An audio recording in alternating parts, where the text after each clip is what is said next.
Étrange vision de cette plage de Saint-Jean-de-Luz qui compte parmi les plus renommées de la côte basque. Déserte en cette saison, elle sera certainement plus peuplée dans quelques mois. On souhaite semblable prospérité au port de Saint-Jean-de-Luz-Ciboure-Sokoa. Hélas, pour l'instant, les difficultés économiques marquent cette agglomération de 20 000 habitants, comme du reste bien d'autres secteurs du Pays basque. De sorte que l'état des esprits par ici est plutôt au gris, à l'instar de cette image de la place Louis XIV, plus habituée à retentir des cris de fête et des musiques de fandango.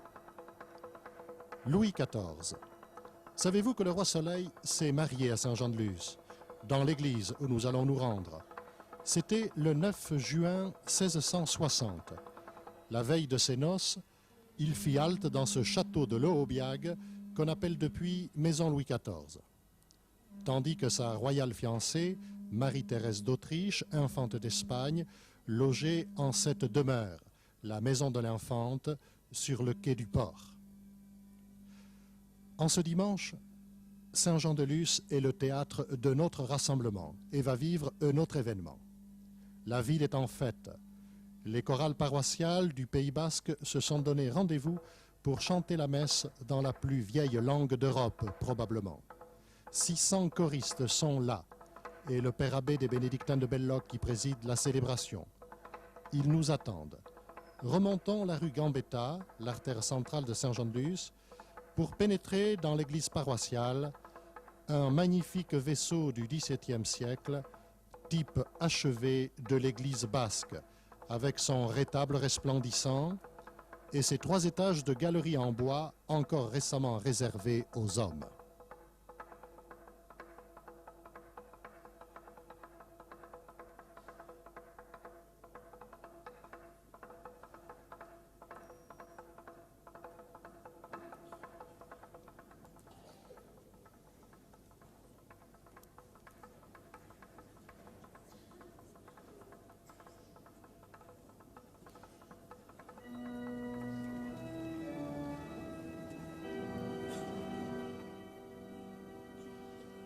Le chant d'entrée est un salut à l'Église. Salut à toi, corps du Christ.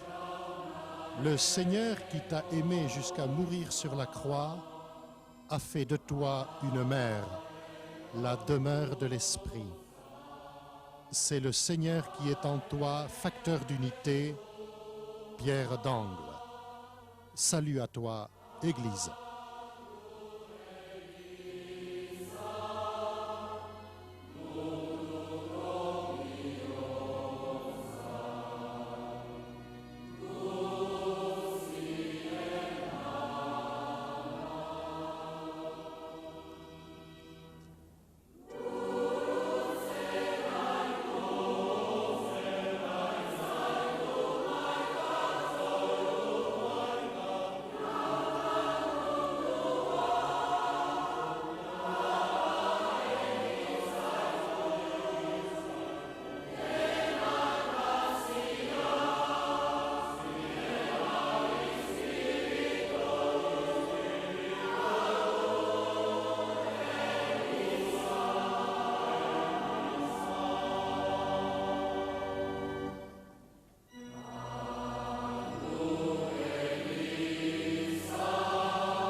Aitaren eta semearen eta Espiritu Sainduaren izenean, amen. Jaungoiko gure aitaren, eta Jesu Kristo gure jaunaren, grazia eta bakea zuekin.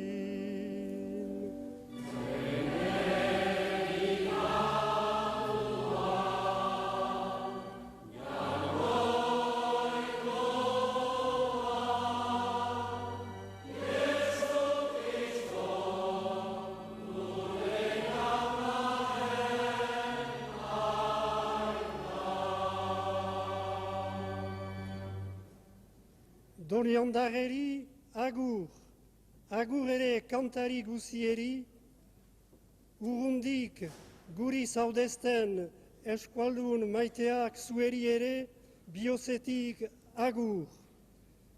Itxaso bazterrean zagon Jesus, eta etzakiten hura zela. Guk mezauntan Jesu Kristo ezagut dezagun eta bihotzean har, garbi gaitzala berak bekatutik. Hain dire eta ederragoak bihotz garbien kantuak.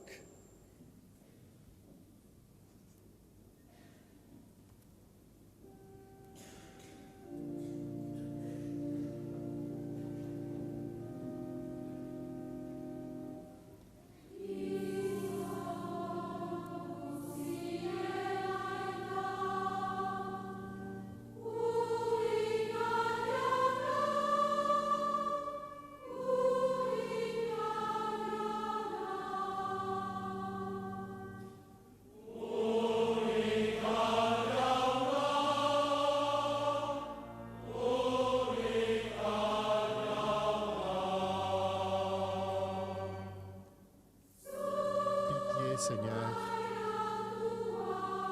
pitié, toi qui es Père, Fils et Saint-Esprit.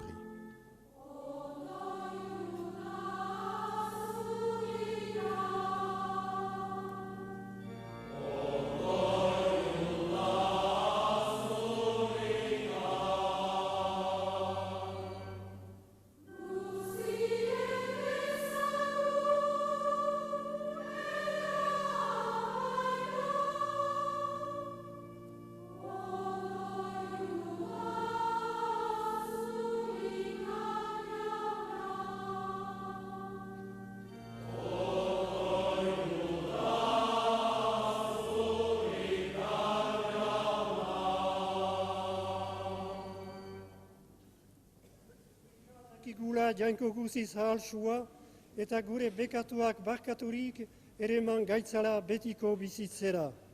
Amen. Hain zazeruetan jaungoikoari.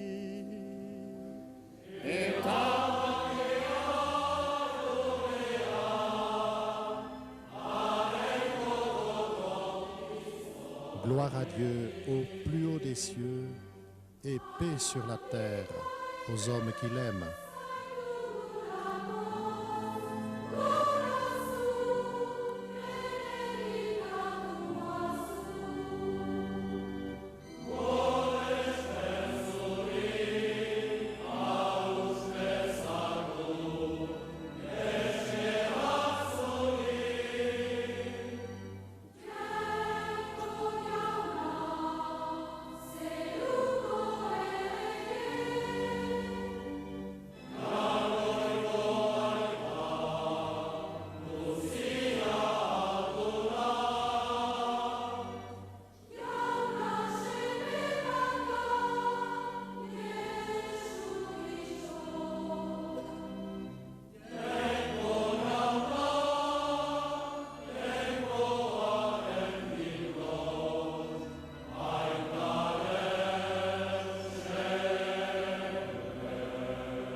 dezagun otoitz. Prions ensemble. Bozkaria dadila beti jauna. Garde à ton peuple sa joie, Seigneur, toi qui refais ses forces et sa jeunesse.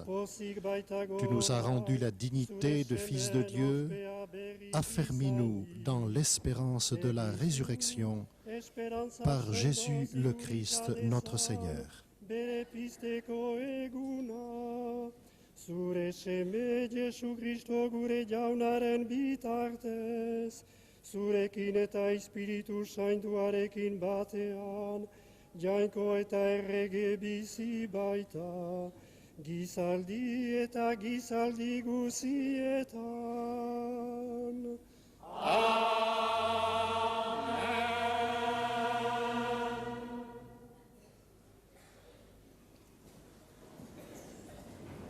Nous allons écouter la lecture de l'Apocalypse de Saint Jean.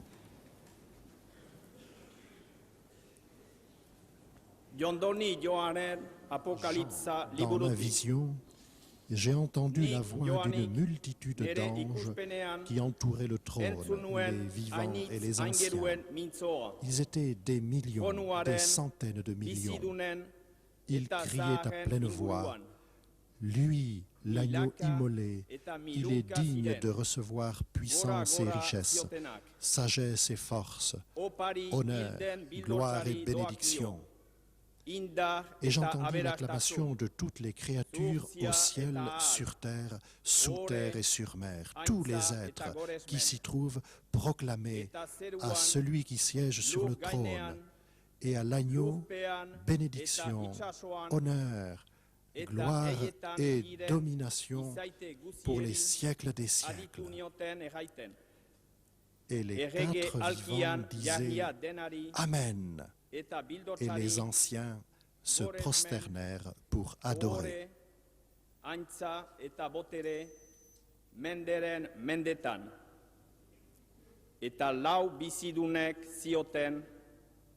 Amen. Eta zaharrek auspez emanik adoratu zuten.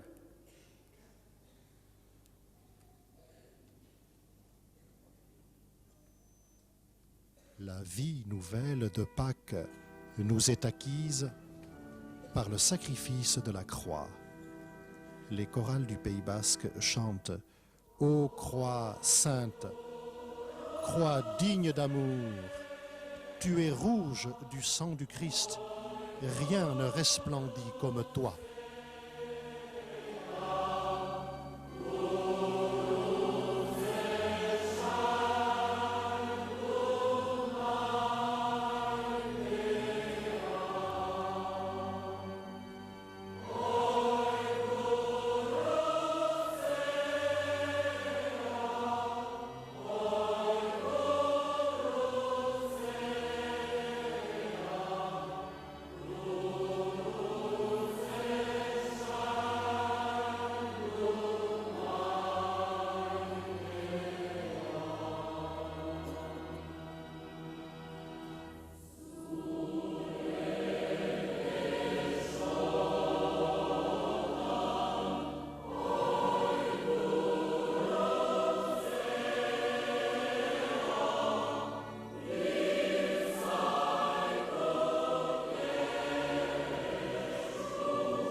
Jauna zuekin.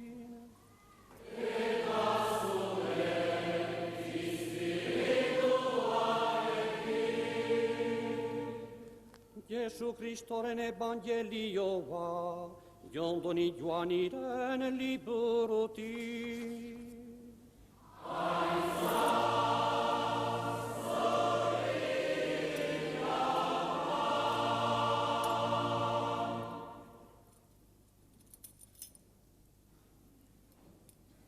Au lever du jour, Jésus était là, sur le rivage de la mer de Galilée, mais les disciples ne savaient pas que c'était lui. Jésus les appelle. « Les enfants, auriez-vous un peu de poisson ?» Ils lui répondent « Non ». Il leur dit « Jetez le filet à droite de la barque et vous trouverez. » Ils jetèrent donc le filet, et cette fois, ils n'arrivaient pas à le ramener, tellement il y avait de poissons.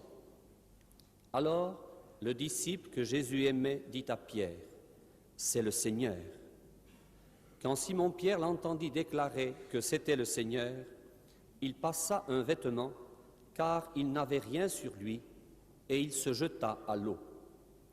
Les autres disciples arrivent en barque, tirant le filet plein de poissons. La terre n'était qu'à 100 mètres. En débarquant sur le rivage, ils voient un feu de braise avec du poisson posé dessus et du pain. Jésus leur dit, « Apportez donc de ce poisson que vous venez de prendre. » Simon-Pierre monta dans la barque et amena jusqu'à terre le filet plein de gros poissons. Il y en avait 153. Et malgré cette quantité, le filet ne s'était pas déchiré. Jésus dit alors, « Venez déjeuner. » Aucun des disciples n'osait lui demander, « Qui es-tu » Il savait que c'était le Seigneur. Jésus s'approche, prend le pain et le leur donne, ainsi que le poisson. C'était la 3e fois que Jésus, ressuscité d'entre les morts, se manifestait à ses disciples. Quand ils eurent déjeuné, Jésus dit à Simon-Pierre, « Simon, fils de Jean, m'aimes-tu plus que ceci ?» Il lui répond, « Oui, Seigneur, je t'aime, tu le sais. » Jésus lui dit, « Sois le berger de mes brebis. » Jauna kerana.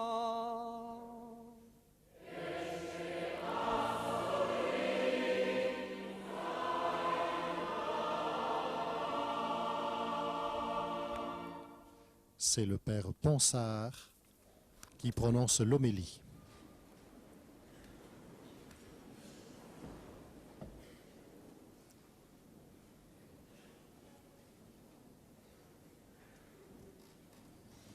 Comment rester insensible à votre rassemblement de ce matin? De tous les horizons de l'Euskadi, vous êtes venus chanter l'agneau immolé, digne de gloire et d'honneur. Et vos voix se mêlent à ces millions dont parle l'Apocalypse, qui chantent la gloire du Seigneur ressuscité, qui chante la joie de Pâques et la foi de Pâques. Car ce matin, c'est bien elle que nous célébrons, nous trouvons en communion avec les premiers témoins de la résurrection et en particulier Pierre, qui est tout au centre de l'évangile d'aujourd'hui. Suivons le rythme de ces étapes dans sa foi et nous comprendrons peut-être mieux la nôtre. Le décor est le même qu'ici. Nous sommes au bord de la mer, mais d'une autre mer, celle de Tibériade. Et c'est un horizon bien connu de Simon-Pierre, car c'est là, pour la première fois que le Christ l'a appelé et qu'il a tout consenti à quitter pour lui. C'est là qu'il a vécu la première pêche miraculeuse et qu'il a compris quelque chose du mystère de son maître. Et c'est là ce matin que ce même maître l'invite à approfondir sa foi et à recueillir dans sa main la semence de l'Église dont nous sommes les membres. Ce n'est pas la première fois que Pierre voit le Christ ressuscité. Il a commencé par douter, traitant de racontard le rapport des femmes qu'il avait dit l'avoir vu auprès du tombeau vide. Et avec les 11, par 2 fois, il l'a vu et a saisi Thomas mettre son doigt dans le côté. Mais presque à chaque fois, et comme par hasard, Pierre n'était pas le premier, il était à la remorque.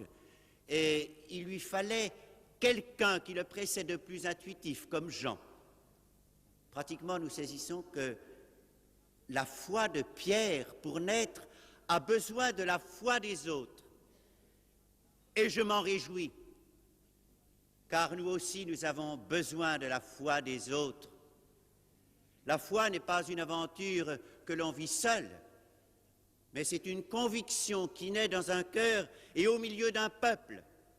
Comme ce matin, nous nous réchauffons la foi les uns des autres, parce que nous sommes ensemble pour la vivre et la proclamer en communion avec tous les téléspectateurs. Mais si la foi n'était que le produit de la foi des autres, elle serait sans racine. Et nous nous apercevons bien qu'elle est très vite menacée, se coupant d'abord de la pratique, puis mourant peu à peu. Quand arraché notre terroir, nous sommes dans le désert des grandes villes. Et alors nous nous apercevons quel était le climat et la saveur de la foi que nous respirions quand nous étions au pays. Oui, la foi est vécue au sein d'une aventure collective, mais c'est aussi et fondamentalement une rencontre personnelle avec Jésus-Christ. Et cette rencontre, là aussi nous voyons combien le Seigneur s'est appliqué à la faire vivre à Pierre dans des circonstances qui sont analogues aux rencontres que nous vivons avec le Christ. Est-ce que Pierre a reconnu du premier coup Jésus dans ce promeneur matinal au bord de la mer? Est-ce que même la Madeleine, qu'il aimait cependant profondément, a reconnu le Christ dans ce jardinier près du sépulcre? Est-ce que les disciples d'Emmaüs l'ont reconnu davantage avant qu'il ne fasse le geste du pain partagé? Non, le Christ s'est ingénié à se faire reconnaître au-delà des traits d'un homme comme tout le monde, non pas à son physique ou à sa carrure, mais à ses gestes, à quelque chose qui définit du dedans l'essentiel d'une personne, et d'une personne qui fait deviner qu'il connaît intimement celui ou celle auquel ou à laquelle il s'adresse. Et il en est bien ainsi de nous, car quand nous reconnaissons le Christ, c'est à travers le visage des autres, mais quand ils vivent l'esprit du Christ, quand ils vivent de la même façon et s'expriment par les mêmes gestes, est-ce que nous ne le reconnaissons pas? Quand se vivent des gestes de partage, des gestes de solidarité, des gestes de total désintéressement, et cependant la passion, quand on dit que celui-là, c'est un pur. Est-ce que aussi, cela ne nous est pas arrivé, qu'à travers de la personne de quelqu'un, que ce soit un ami ou pas un ami, un proche ou un non-proche, un chrétien ou pas un chrétien, tout d'un coup, une parole sort de sa bouche sans même qu'il s'en aperçoive et vous frappe comme une épée, atteignant la profondeur de notre personnalité, et nous la reconnaissons comme une personne, comme une parole du Christ. Mais il ne suffit pas de reconnaître le Christ à travers des présences humaines qui sont toutes imprégnées de son esprit. Il faut, dans cette rencontre, consentir à lui dire oui. Et c'est là où cette parole que Jésus, l'unique parole que Jésus a adressée à Pierre ce matin, prend tout son sens. Il lui a dit, Pierre, m'aimes-tu? Ce n'était peut-être pas une nouveauté pour Dieu de demander à l'homme son amour, car dans l'Ancien Testament, le premier commandement, et ce n'est pas un hasard, était « Tu aimeras ton Dieu de tout ton cœur, de ton esprit et de toute ton âme ». C'était le premier, cela veut dire qu'il était le plus important. Et au fond, Jésus le reprend simplement sous une autre forme, le personnalisant davantage. Et je suis bouleversé en pensant que mon Dieu est comme n'importe quel homme ou n'importe quelle femme qui a besoin d'être aimé et qui, s'il ne l'est pas, en souffre.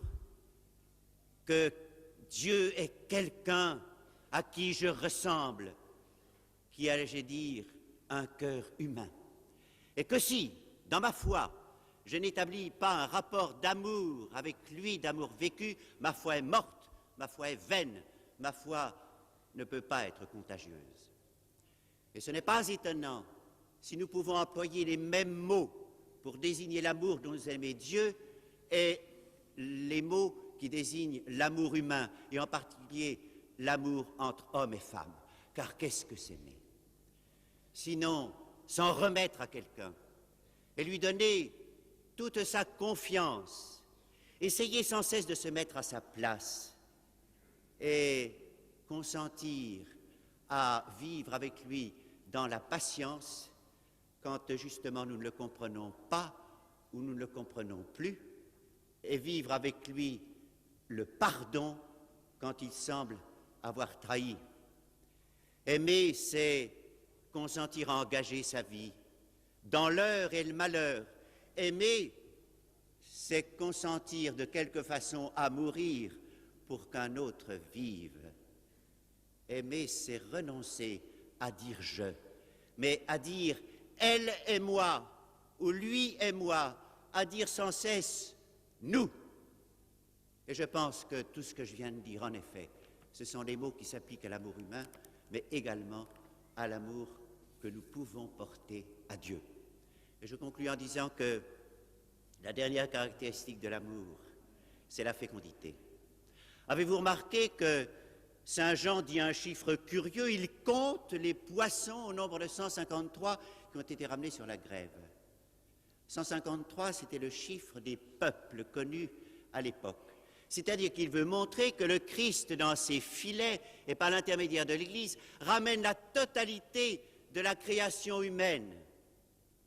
Ainsi, ce matin, nous, Basques, Occitans, Catalans, Comtois, Saxons, que sais-je, nous savons que nous sommes saisis dans les filets de l'amour pour que nous vivions déjà de la vie de Dieu. Et nous savons que quand nous serons pris dans les filets de la mort, nous serons tirés sur le vrai rivage, où nous pourrons alors, face à face, chanter encore la gloire de Dieu, celui qui a consenti à mourir pour que nous vivions, qui a consenti à devenir homme afin que nous devenions Dieu. Pour obtenir le texte de l'homélie du Père Alain Ponsard, veuillez écrire au Comité français de radio-télévision, 121 avenue de Villiers, 75 849 Paris, CEDEX 17.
Prions ensemble, Dieu notre Père, pour que le règne de Jésus-Christ s'approfondisse dans nos cœurs et s'étende au monde entier.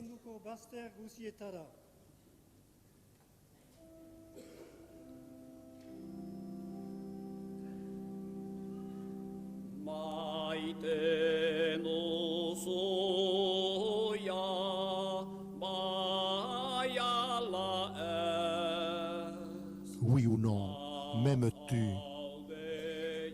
Tel est ton appel, ô Jésus.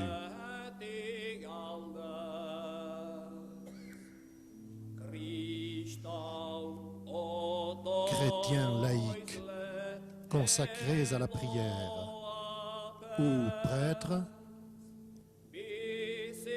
fais-nous vivre dans ton amour. Fais-nous vivre dans ton amour.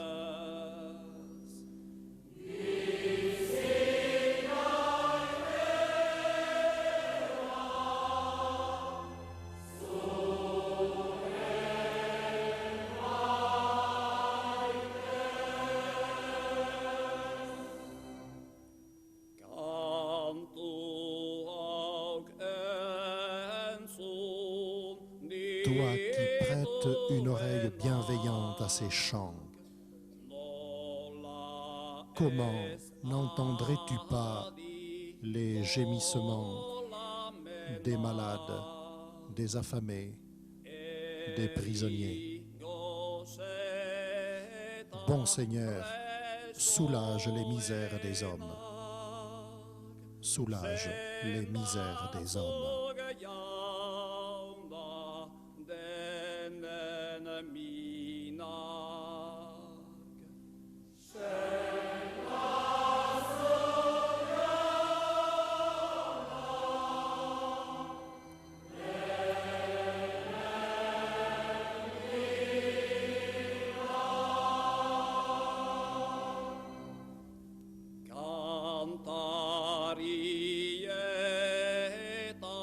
Choristes et habitants de Saint-Jean-de-Luz, fiers enfants de cette terre basque, aujourd'hui à la messe, comme demain à la tâche, assure à ce peuple, Seigneur, ta protection. Assure à ce peuple, Seigneur, ta protection.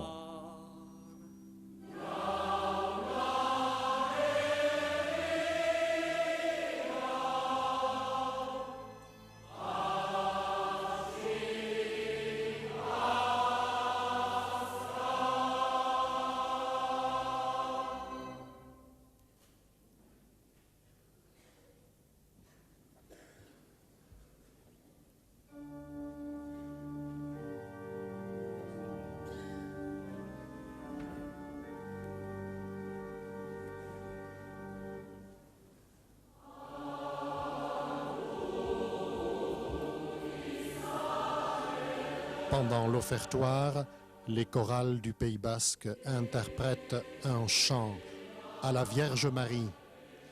Salut, brillante étoile, ô Vierge toute belle, porte du ciel. Quand l'ange t'apporta le message, nous parvint la paix du ciel. Sois notre mère, entends nos prières et conduis-nous à ton Fils.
Aurride maiteak, egin dezagun guziek batean otoitz, Eliza osoaren oparia jangoikoari eskaintzerakoan.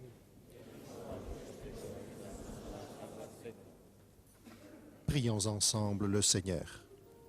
Onar jauna, Eliza glorietan ekarri Accueille, Seigneur, les dons de ton Église en fête. Tu es à l'origine d'un si grand bonheur qu'il s'épanouisse en joie éternelle. Loreoren fruitu den beti ereko zoriona, Jesu Kristo gure jaunaren bitartez.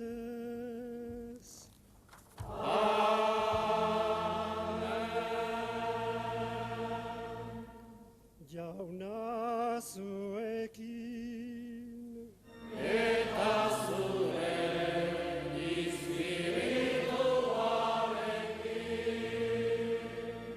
Gora bihotzak.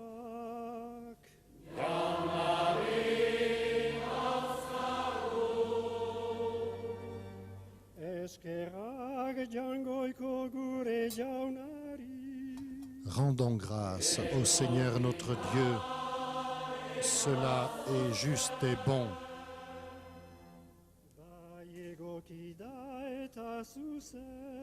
Vraiment, il est juste, il est bon de te glorifier, Seigneur, en tout temps. Mais plus encore en ces jours où le Christ, notre Pâque, a été immolé. Grâce à lui se lèvent des enfants de lumière pour une vie éternelle. Et les portes du royaume des cieux s'ouvrent pour accueillir les croyants.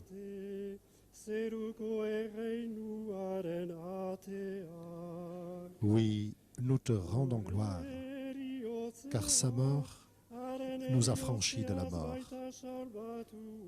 Et dans le mystère de sa résurrection, chacun de nous est déjà ressuscité. C'est pourquoi le peuple des baptisés, rayonnant de la joie pascale, exulte par toute la terre, tandis que les anges dans le ciel chantent sans fin l'hymne de ta gloire.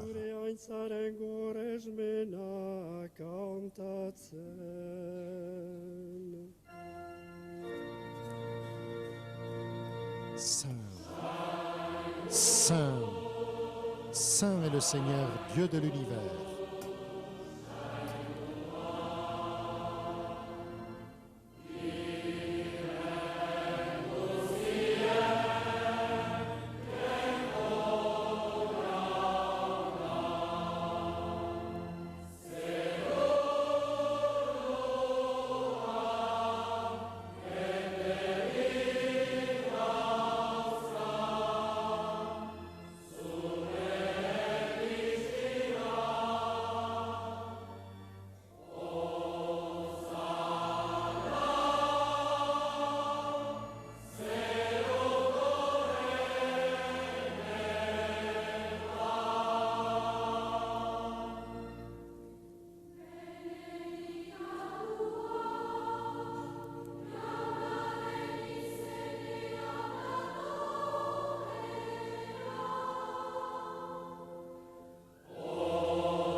Les concélébrants vont chanter en basque la prière universelle numéro 2.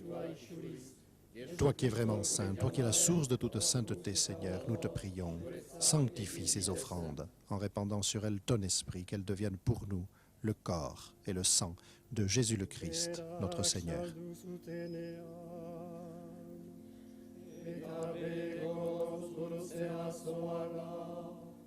Au moment d'être livré et d'entrer librement dans sa passion, il prit le pain, il rendit grâce, il le rompit et le donna à ses disciples en disant « Prenez et mangez-en tous. Ceci est mon corps, livré pour vous.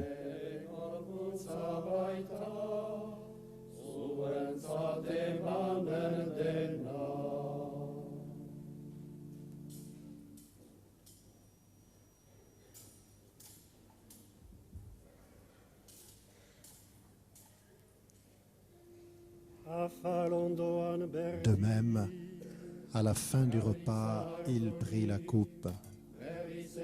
De nouveau, il rendit grâce et la donna à ses disciples en disant: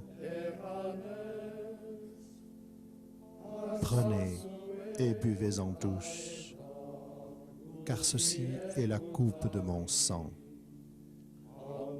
le sang de l'alliance nouvelle et éternelle,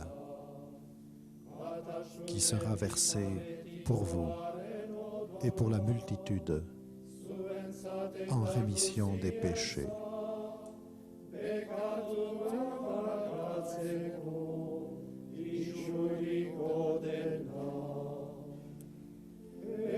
Vous ferez cela en mémoire de moi.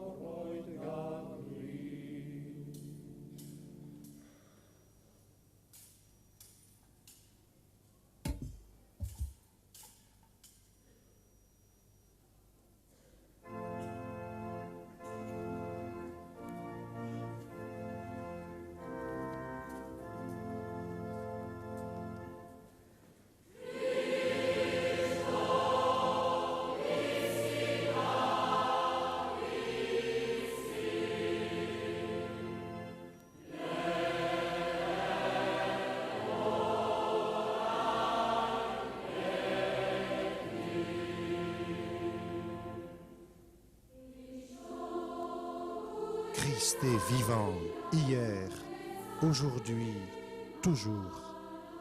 Christ mort pour nous, livré pour nous, viens.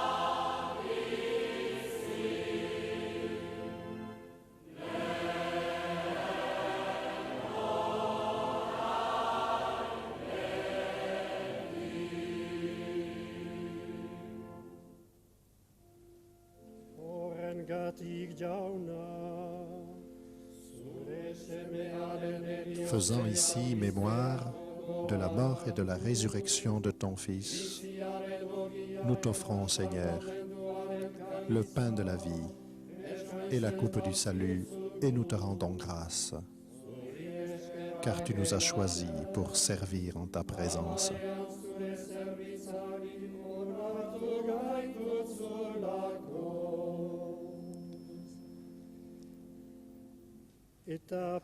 Humblement, nous te demandons qu'en ayant part au corps et au sang du Christ, nous soyons rassemblés par l'Esprit Saint en un seul corps. Souviens-toi, Seigneur, de ton Église répandue à travers le monde. Fais-la grandir dans ta charité avec le pape Paul, notre évêque Jean-Paul et tous ceux qui ont la charge de ton peuple.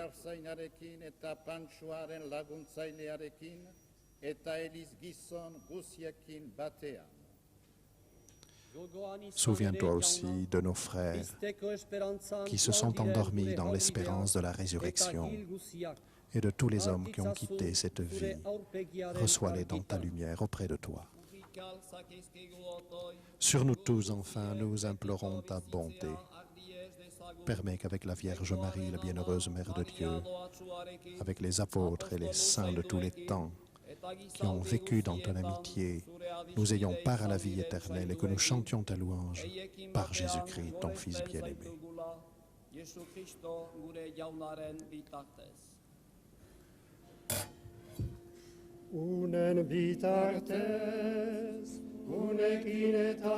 Par lui, avec lui et en lui, à toi, Dieu le Père Tout-Puissant, dans l'unité du Saint-Esprit, tout honneur et toute gloire pour les siècles des siècles.